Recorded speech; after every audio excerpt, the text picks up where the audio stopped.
বাংলাদেশে সৌদি বিনিয়োগ করতে চেয়েছিল তেল কোম্পানি আরামকো ও দক্ষিণ কোরিয়ার স্যামসাং, কিন্তু বিগত সরকার তাদের স্বাগত না জানিয়ে বিমানবন্দর থেকে তাড়িয়ে দিয়েছিল।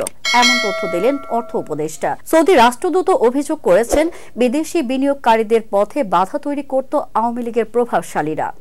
বাংলাদেশে সৌদি আরবের রাষ্ট্রদূত ইসা ইউসুফ ইসা আল দুহা ইলান জানিয়েছেন, বিশ্বের অন্যতম বৃহৎ জ্বালানি উৎপাদনকারী প্রতিষ্ঠান আরামকো বাংলাদেশে তেল শোধনাগার নির্মাণে বিনিয়োগ করতে আগ্রহী।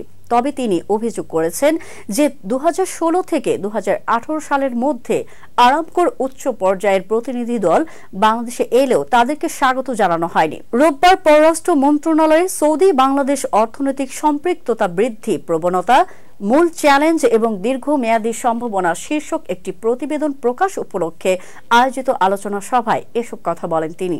রাষ্ট্রদূত ইসা আল দুহা ইলান জানান, আরামকোর প্রতিনিধিরা প্রধানমন্ত্রীর কার্যালয়, মন্ত্রী, সচিব এবং অন্যান্য উচ্চ পর্যায়ের কর্মকর্তাদের সাথে সাক্ষাৎ করতে চাইলেও তাদের পথ আটকে দেয়া হয়। তিনি বলেন, কিছু লোক নিজেদের স্বার্থে কাজ করেছে, তবে আমরা অতীত নিয়ে আলোচনা করতে চাই না, আমরা ভবিষ্যৎ নিয়ে কথা বলতে চাই।